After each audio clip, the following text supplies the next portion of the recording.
Acha kinasimio. Ameketi hapa miaka nenda. Habari gani ndugu yangu? Salama sana. Ndio. Naam. Karibu sana katika mkutano wetu. Nashukuru. Ndio. Unaitwa nani? Naitwa Maina. Maina. Ustaz. Vizuri. Unatoka wapi? Hapa jijini tu. Hapa Nairobi Naam. Vizuri. Sasa, naam. Mkutano kama ushakuja mara nyingine? Kabisa.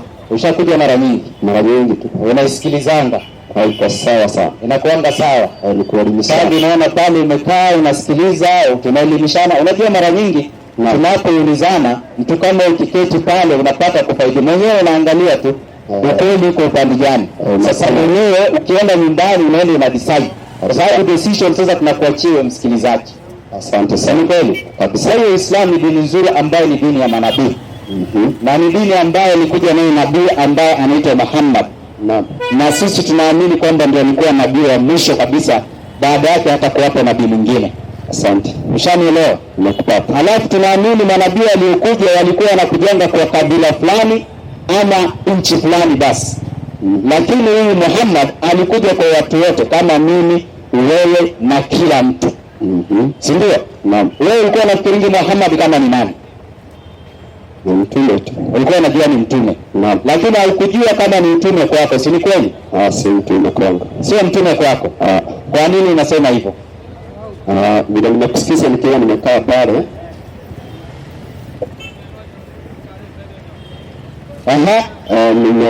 Nimeanza kukaganyuka kidogo. Ndio. Yesu alikuwa Muislamu au alikuwa wa dini gani? Maana tunasema manabii, yani Uislamu ni dini ya manabii. Ndio. Na Yesu kama nabii hakatai. Ndio. Yesu akiwa nabii, ndio, alikuwa imani gani? Akiwa kama nabii? Naam. Yeye alikuwa ni Muislamu. Asante sana. Na katika yale umefundisha nimesikia kwamba nyinyi Waislamu hamna Torati, sio? Sisi ya kwamba hatuna. Naam. Tunaamini hivi kwamba Torati iko katika imani ya Uislamu. Naam. Unaamini vitabu kwamba viko, kwamba kulikuwa kuna Injili, kwamba kulikuwa kuna Taurati. Lakini hiyo Injili na Taurati ili itiwa hitilafu, ili haribiwa. Iko lakini imeharibiwa. Maana yake ni kwamba ni kama wewe saizi utake kupika chai. Sawa? Upatie maziwa full sufuria na uweke ndani tone la ndimu. Utapika chai? Hawezi. Kwa nini? Imeharibika. Kwa sababu imeharibika. Sasa hiyo kitabu kwa sababu imeharibika, haiwezi ukasema utaifuata upate paradise, uende kakupoteza. Sasa wakati nilikuwa hapo umesema hivi, ndio, na mbele ya mkutano wale ya umma huu, ndio kwamba katika sasa hamna Taurati, mko na Qur'an. Mimi pia nimekaa hapa nimesikiza vizuri kwamba siku hizi sasa hamna Taurati, mna Qur'an. Nimesema hivi, nimesema kwamba Taurati ndio iko pale, lakini sio original. Ndio nikaambia ile nitolee. Nilisema nini iliandikwa ndio imeweka pale ambayo watu walikumbuka. Ushanielewa? Sasa Qur'ani imekuja kuweka kwamba wale maneno yaliyokumbukwa mazuri ndio hii. Ndio nikatoa mfano ni Torati 5:7. Na wale ambao kwamba waliharibikiwa mfano ndio hii. Kwa hiyo Torati iko, nataka mnielewe. Lakini iliyoko ni fake, sio original. Ile original ilikatwa na ikapotea. Ile iliyoko inaitwa Taurati, sio original, ni fake, ni ile ambayo watu waliandika. Kwa hivyo kumaanisha kwa sababu sasa Torati imeharibika, sasa tusifuate au namna gani? Sasa kwa sababu imeharibika, mnafuata kitabu hii. Mpatie hiyo 2285 Qur'an. Hudan linnasi wa bayyinatin min al-huda wal furqan. Nafikiri ndio hiyo aya.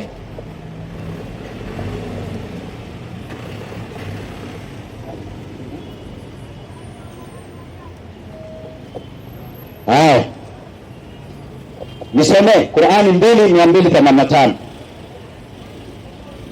Sio hiyo mwalimu nakutafutia. Ndio shahru Ramadhani alladhi unzila fihi al-Qur'an 2185 samahani. 100 ndio unatafuta na shindwa. 2185. Sura inaisha na 200. 86. Twende. Bismillahirrahmanirrahim. Naam. Mwezi huu mnaambiwa mfunge, ndio mwezi wa Ramadhani, twende, ambao umeteremshwa katika mwezi huu lini? Hiyo Qur'ani ndio ili uongozi kwa watu. Unaona, hebu mpatie hiyo. Kwa hiyo tunaambia kwamba ndani ya mwezi wa Ramadhani iliteremshwa kitabu gani? Qur'an. Hiyo ni uongozi kwa nani? Kwa wanadamu, kwa watu. Yesu ni mtu kabisa. Kwa hiyo namaanisha kwamba Qur'an ni uongozi kwa watu. Kwa watu ambayo ni mtu. Pia namaanisha kwamba kwako Qur'an pia ni uongozi. Kwa hiyo kama kile kimeharibiwa, wewe unachofaa kufuata, uifuate hiyo Qur'an ambayo Mungu anasema haijaharibiwa wala haitaharibiwa. Haya, twende taratibu mwalimu, naona nakuja vizuri. Haya, kitabu cha Mathayo 5:17, ningependa msomaji atusomee kwa utaratibu. Sawa, ndio tupatane. Sawa, naona leo uko sawa. Haya, barikiwe.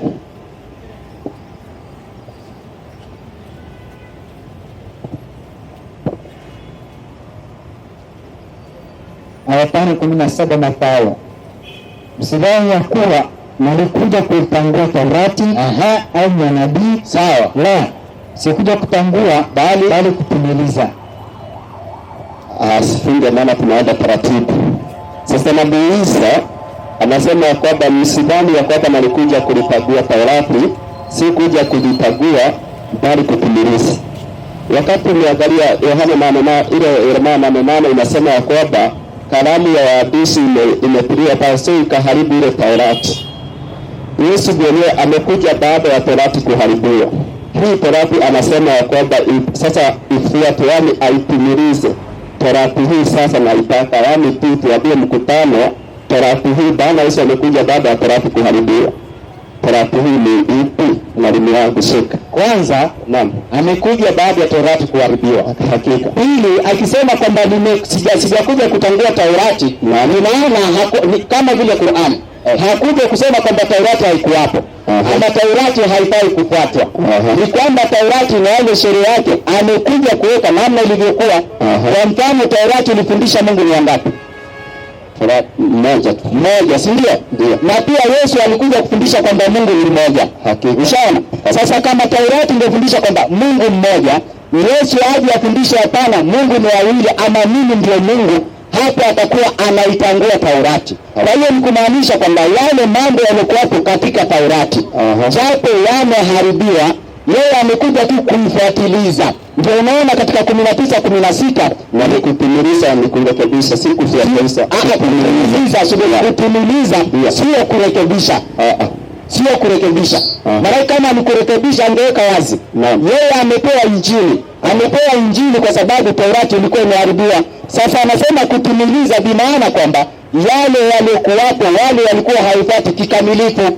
Sasa ndio anakuja kuweka kikamilifu namna ilivyokuwa.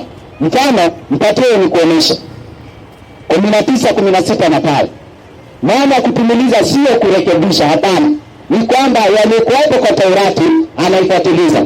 Twende 16:19 na pale. Ndio.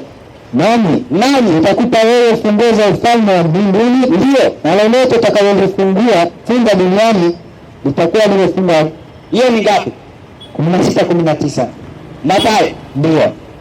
Twende 19:16, sio 16:19. 19:16. Haraka mwalimu, sababu yote. Nasema natazama. Mtu mmoja akamwambia, ndio mwalimu, ndio nitende jambo gani ili jema ili nipate uzima milele? Unaona, huyu anataka uzima wa milele, anataka paradise. Twende. Akamwambia, ndio, kwani kuniuliza habari za wema? Sawa, aliyemwema ni mmoja. Lakini ukitaka kuingia katika uzima, zishike amri. Unaona, subiri, anasema zishike amri. Kwa hiyo anafundisha kwamba ukitaka uzima zishike amri. Twende. Akamwambia zipi? Sasa yule anauliza amri zipi? Bi maana anafikiri kama Yesu amekuja na amri zingine mpya. Yesu anamwambiaje? Yesu akasema ni hizi usiue. Unaona, usiue iko katika Taurati. Kwa hiyo Yesu katika Injili pia anafundisha usiue. Hiyo ndio maana ya kutimiliza. Lakini kama kwa Taurati imeandikwa usiue, yeye akasema ua, hapo ametangua. Yaani ameenda kinyume. Maana kutangua ni kwenda kinyume. Kutimiliza ni kufuata mwenendo wa Taurati. Ndio unaona anasema usiue, kwa sababu kwa sheria ya Musa kuna usiue. Twende. Usizini. Usiibe. Usishuhudie uongo. Heshimu baba yako na mama yako. Na mpende jirani yako kama nafsi yako. Patia hilo. Sio maneno yako katika Taurati. hawako katika Taurati. Asante, ambayo ni katika amri 10 za nani? Za Mungu. Sasa ukisikia kutimiliza, bi maana anakuja kufuatilia ile steps. Yeah. Ushanielewa? Lakini kama ni kutangua, inamaanisha usiue, yeye anasema ua. Kabisa. Usiibe, iba. Hiyo ndio kutengua. Kwa hiyo sio kurekebisha, ni yale yaliokuwa hapo yaliharibia ndio, lakini watu walikuwa wanajua. Hakuna mtu amesema imekuja kurekebishwa.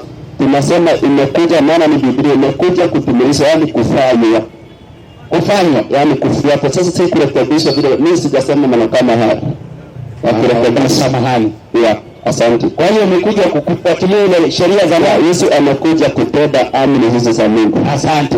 Kazi zilikuwa kwa kitabu gani? Cha Taurati. Haya, leta swali lingine. Kwa hivyo tunakubaliana kwamba Taurati iko katika nini? Biblia, sio? Taurati iko hii, lakini sio original. Na si hivyo.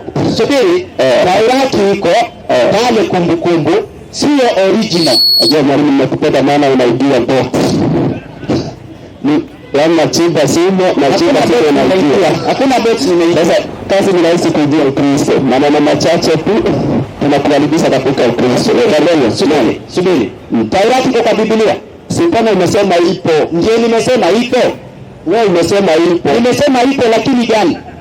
Acha na maneno ya lakini. Nimesema lazima subiri. Wewe unasema nimeingia box. Kwa sababu gani? Kwa sababu nachukua maneno yangu. Yalema maneno full. Mimi nimesema iko gani? Sasa kama unajiruka. Sasa tunaona kama unajikagalia ili tunakubali. Subiri, naona binyamaza kidogo. Nimetulia. Maina ameuliza, je, Taurati iko kwa Biblia? Waislamu wamejibuje? Ndio. Nimesema iko, lakini gani? Lakini fake. Sasa wewe unasema iko, unaweka full stop. Ile lakini fake unaacha hapo. Sasa nilikuwa naomba tumalizie hiyo andiko 5:17 maana iliruka kwa wengine.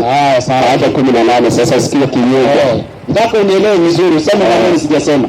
Iko Taurati kwa hiyo Bible, lakini Taurati fake. Sasa maana ndio msimamo maana ya fake. 18. Hata sio weka original hapo, alafu tumalize. Ukiweka original mimi siongei. Twende. 18. Kama wana ya nini? Ndio. Naambia. Ndio. Hata mbingu na nchi zitakapoondoka. Ndio. Yodi moja wala nukta moja. Ya nini? Ya Taurati. Haitaondoka. Hata yote yatimie. Mpe. Basi mtu yeyote ndio atakayevunja amri moja katika hizo ndio zilizo ndogo na kuwafundisha watu hivyo ataitwa mdogo kabisa katika ufalme wa Mungu. Mpe. Maana yake nini? Sasa Biblia inasema vizuri, yeyote atakayefuja moja ya nukta moja ya Taurati wala yodi moja atafanyaje? Na kufundisha vile wewe unafundisha saa hii, basi itakuwa mdogo sana katika ufalme wa Mungu. Asante, subiri. Naam. Moja nukta katika Taurati inasema usiue, kweli? Kabisa. Ukiwa umefanya makosa sio makosa. Umefanya makosa. Asante. Waliua Yesu, amefanya makosa sio makosa. Walikosea. Kwa hiyo amevunja nukta moja ya nini? Ya Taurati. Na wale wanakubaliana na hayo kwamba alifanya vizuri, amevunja nukta ya nini? Ya Taurati. Wewe unasema Yesu alikufa kwa ajili ya nani? Yangu. Kwa hiyo amevunja nini? Patia hiyo kuonesha kitu. Mwalimu sijamaliza. Sumaili naomba security kwa Waislamu. Naomba nipe hizi. Hakuna mtu atakugusa. Wajie masabiki watulie kwanza. Waislamu tulieni kidogo kabla Maina ulize swali Waislamu. Nafikiri Waislamu kidogo, nafikiri nilikuwa nimebakisha kama shilingi 2000. Kama kuna Muislamu amekuja, tulikuwa kidogo na mchango wa dawa ambaye alikuwa anataka kama shilingi 6000, tumepata 4, imebaki kama 2. Nani anasema atafanyia wepesi shilingi 500 mmoja, afanyie wepesi mwingine 500, na wale wamekuja saizi 100 tufikisha hiyo. Ni kama Waislamu 20, 100 tunafikisha Waislamu 4, 500 Waislamu 2,000. Alafu tunafikisha ili kwamba kiwango kijaa. Yuko hapo Muislamu wa kwanza? Muislamu wa kwanza. Barakallahu fikum. Muislamu wa kwanza. Mashaallah. Naona mzee wangu.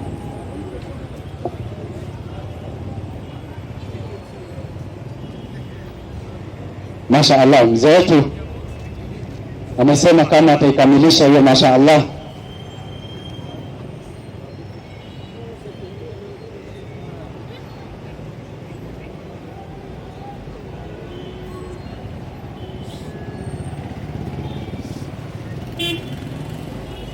Mwenyezi Mungu Subhanahu wa Ta'ala ikubali sadaka zetu. Semeni amin. Mwenyezi Mungu Subhanahu wa Ta'ala amhifadhi. Semeni amin. Ampe mwenye baraka. Semeni amin. Mwenyezi Mungu Subhanahu wa Ta'ala ampe usul hatima inda al-maut wal maghfira ba'da al-maut wal afwa inda al-hisab. Na vile vile kijana wetu pia vile vile Mwenyezi Mungu amnusuru. Semeni amin. Amhifadhi. Ampe usul hatima inda al-maut wal maghfira ba'da al-maut wal afwa inda al-hisab. Allahumma arzuqhum rizqan wasi'an halalan tayyiban min ghairi qad. Wastajib du'ahum min ghairi rad. Wabsut alayhim barakatika rahmatika wa fadlik. Allahumma in kana rizqahum في سماء فأنزل لهم وإن كان في البطن الأرض فأخرج لهم وإن كان بعيدا فقرب لهم وإن كان قليلا فاغفر لهم وبارك فيه برحمتك يا أرحم الراحمين. الفاتحة. بسم الله الرحمن الرحيم. الحمد لله رب العالمين الرحمن الرحيم مالك يوم الدين إياك نعبد وإياك نستعين اهدنا الصراط المستقيم صراط الذين أنعمت عليهم غير المغضوب عليهم ولا الضالين آمين. Wacha nirudi kidogo kwa Maina. Unapokuja unajua pale Yesu alisema hivi, nataka nisikilize nikupe faida. Anasema kwamba yodi moja ya Taurati wala nukta moja haitaondoka mpaka yote yafanyaje? Yatimie. Inamaanisha ilikuwa yafanyaje? Haiko imetimia. Mpatie hiyo. Ukoonyeshe imetimia wapi? Qur'ani 6:155 ya tano kalimatu rabbika adla masira sidka na adla. Ngapi? Sheikh Musa yametimia 615 Qur'an. 615 Qur'an. Hapo kwa sababu mpaka kwa Yesu ilikuwa haijatimia. Unaona? Kwa hiyo sasa Mungu anakuja kuitimiza wapi? 615. Bismillahirrahmanirrahim. Twende. Na yametimia maneno ya Mola wako. Rudia tena. Na yametimia maneno ya Mola wako. Twende. Kwa kweli na uadilifu. Twende. Hakuna uwezo kubadilisha maneno yake. Unaona sasa hayo maneno ambayo Mungu alileta kwa Musa yalikuwa hajatimia kamili. Akaleta kwa Yesu mpaka kwa Yesu hajatimia, yamekuja kutimia kwa Nabii Muhammad sallallahu alaihi wasallam. Ndio pale Mungu anasema yametimia sasa maneno ya Mola wako. Sasa yalipotimia ndio akachukua ahadi ya kutoibadilisha tena Qur'ani. Ndio napata leo miaka 1400 Qur'ani iko vile vile. Ukiangalia Qur'ani na Taurati zinafanana. Sheria ya Qur'ani, sheria za Taurati zinapelekana isipokuwa kwa machache tu. Yale mengi ambayo kwamba yako katika Taurati yako katika Qur'ani. Ndio Qur'ani ikadhibitisha maneno hayo katika 26:196 alafu mpatie mic. Unaona? Kwa hiyo ukisikia kwamba mpaka yatimie, yeye Mwenyezi Mungu alikuwa anafanya taratibu, alikuwa anamsubiri Muhammad aje ili atimize maneno yale. Twende. Bismillahirrahmanirrahim. Ndio, na haya yaliyomo katika Qur'ani, haya yaliyomo katika Qur'ani. Sasa Mungu anasema baada ya ameshaitimiza, anasema sasa maneno haya unaona katika Qur'ani. Twende. Yamo katika vitabu vya kale. Unaona? Maneno hayo yako katika vitabu vya zamani ambayo ni Taurati. Ndio walivyoteremshia mitume wa zamani. Walioteremshia mitume wa zamani. Bila maana kwamba haya ya Qur'ani sio tofauti. Aliyopewa Musa ndio aliyopewa Yesu, ndio aliyopewa Daudi, ndio aliteremshia Muhammad katika Qur'ani. Sasa kwa sababu Taurati iliharibiwa na Zaburi ikaharibiwa na Injili ikaharibiwa, Mungu akaja kuirekebishia kwa Qur'ani. Mpe mic. Shanifahamu vizuri? Nimefahamu. Haya, asante. Hapo na hiyo maana hatujamalizana. Katika hii tunakubaliana hiki ni kitabu cha Mungu, sio? Ndio. Hakina makosa, sivyo? Hakina hata moja. Sasa unaweza kubali kusoma mahali kwa Qur'an. Sasa tuone wote wanapokani utangulizi. Hamna shida. Asante, barikiwe. Samahani, acha ni. Hai.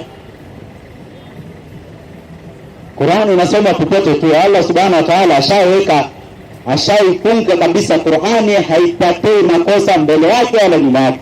Sasa leo acha tuone leo kwa miaka 1400 ya wanadamu wameshindwa kutoa makosa. Acha tuone leo Maina kama atapata. Ni wapi ya Maina?